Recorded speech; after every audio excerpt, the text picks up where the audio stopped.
Here is the first of the 5 techniques for finding the system reliability. This technique uses the definition of R of P. Here's an example. Find the system reliability of a series system of n components using the definition of R of P and the independence assumption. The independence assumption indicates that the failure of one component will not affect any of the other components. So in calculating R of P, first thing we do is we write down the definition of R of P. And R of P is the probability that phi of x is equal to 1. Notice there is now an uppercase x there because x is a vector of random Bernoulli, random variables. Since we have a series system, we can take phi of x and replace it by this product. So that leans on the fact that we have a series arrangement of components to form the system. The next thing we do is we take this product on the inside and we pull it to the outside. That leans on the independence assumption because the probability of the product of the random variables being equal to 1 is the product of the probabilities. Finally, the last step, you will recognize that this right here is nothing more than p sub I. So this last step relies on the definition of p sub I, which is the probability that x sub I is equal to 1. Some people, when they draw their reliability block diagrams, rather than putting in the component number, they will put in the component reliability into the square.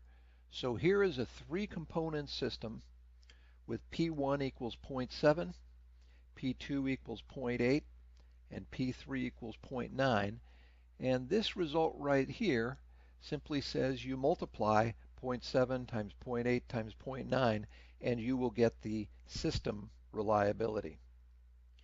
Notice that the system reliability is always going to be less than or equal to the reliability of the least reliable component. The least reliable component in this system is 0.7. And so the system reliability will be less than 0.7.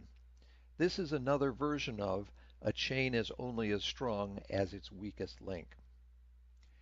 Keep in mind that these 3 reliabilities, as well as the system reliability, all need a prescribed point in time. So for example, all 3 of these might be 1,000-hour reliabilities, and that's necessary to have a system reliability at 1,000 hours. If you go back to the previous formula and now instead of putting a vector and allowing for different reliabilities for the components, if instead you say all of the components have to have the same reliability, this would certainly apply to a string of Christmas tree lights. All of those lights in the string would have the same reliability. Then in that case what you have is you have p raised to the n power. If you were to plot p, which is the component reliability, on the horizontal axis, and r of p, which is the system reliability, on the vertical axis, you get the following curves. If you just have one component, then you get a 45-degree line right here. 2 components, things get worse. 5 components, still worse. 10 components, etc.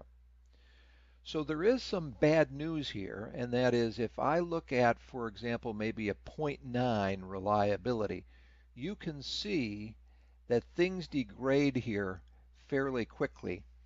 They go downwards fast, And that says series systems are bad ways to arrange components, and the reliability degrades very quickly. The only piece of good news is if you're at point 8, for example, here is the system reliability.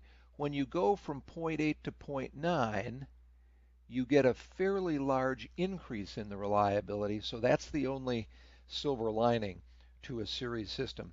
If you can find a way to improve the components, then you can oftentimes get a decent sized jump in the system reliability.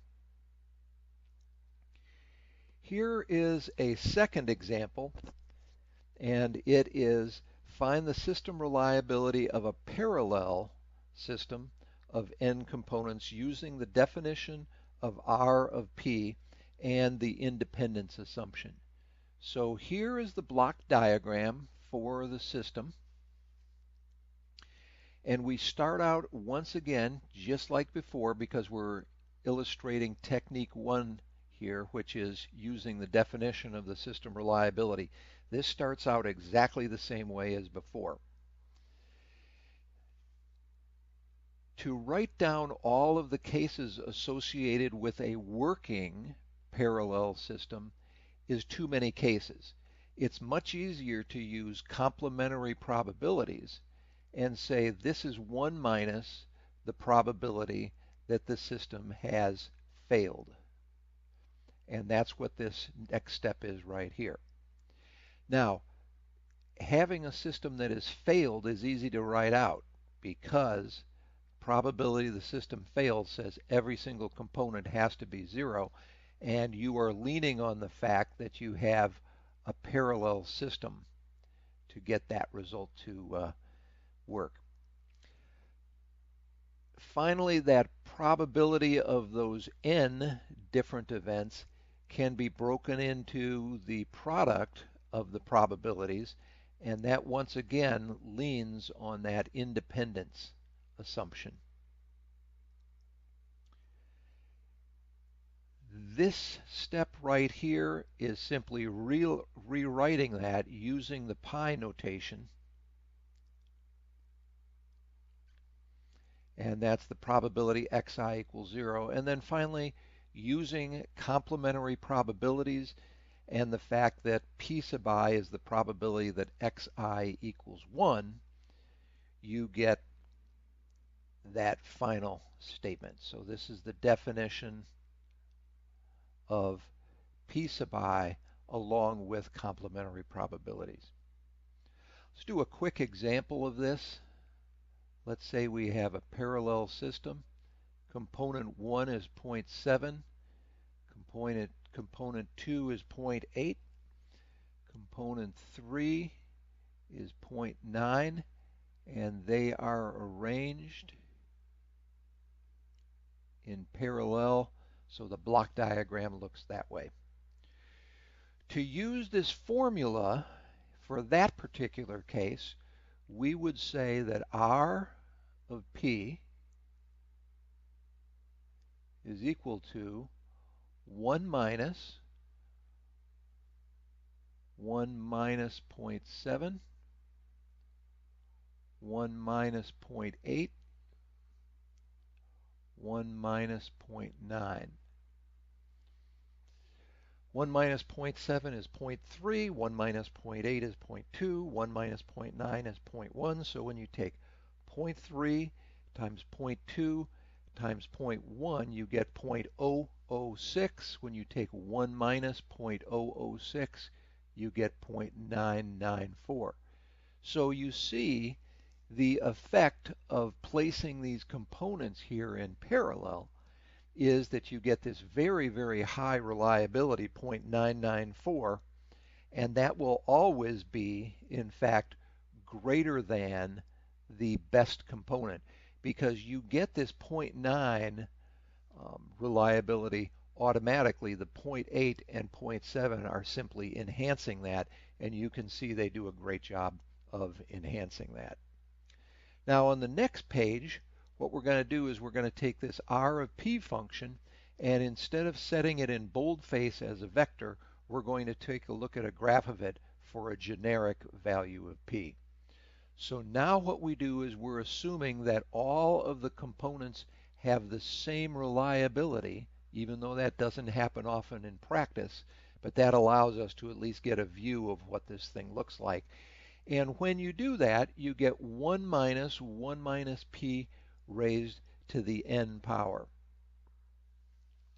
So if you take a look at what's happening here, let's just go same graph as before. You have component reliability on the horizontal axis and you have system reliability on the vertical axis. You can take a very, very mediocre reliability 0.4 and see that with one component you get a reliability of 0.4, but when you go to 2 components and then to 5 components and then to 10 components, that goes up fairly quickly. And in fact, you can have fairly low component reliabilities, and if you put enough of them together, you can get a fairly high system reliability. So that's the good news. Now, the bad news here is there's kind of a law of diminishing returns. Each additional component that you put in place, like if you were to put an 11th component in place, that would do you less good than when you put the 10th component in place. So it says that you have a law of diminishing returns, and each additional component that you put in place does less in terms of the system reliability. Finally, the last example of using the definition of R of P. Find the system reliability of a K out of N system of components with identical reliabilities using the definition of R of P and the independence assumption. So notice in this case, unlike the previous two cases, we are actually using a light face P there rather than a bold face P. There's an implication that that is the same as saying all of the N components have the same reliability. So when you see that, what it really means is there's still N components, but each one of them has the same reliability. Once again, we're assuming independence here, and that will come into play as we go forward. So whenever you're using the definition of R of P up here, the first step is always the same, and that is use the definition of R of P. It is the probability that phi of x is equal to 1. Since this is a K out of N system, that system will function, which is the event of interest, if you add up the number of working components. Remember, these are zeros and ones. The ones are working. If you add them up and you get K or more, then you will be operating. So that is using the fact that this is a K out of N system. Now, one last thing, and I'll put this over in the bottom left corner. We know that xi is a Bernoulli random variable, and in this particular application, it has a probability of success p. That success means that the component is functioning. On the left-hand side, right here, we have a summation. And that summation goes from I equals 1 up to n. And in this particular case, we're adding up a bunch of Bernoullis. Well, if you remember from probability, when you add up independent Bernoullis, you get a binomial random variable with parameters n and p. So the probability that a binomial random variable exceeds k is going to be the sum from I equals k through n of n choose I, p to the I, 1 minus p to the n minus I. So that right there gives you the reliability function for a k out of n system where the components have identical reliabilities.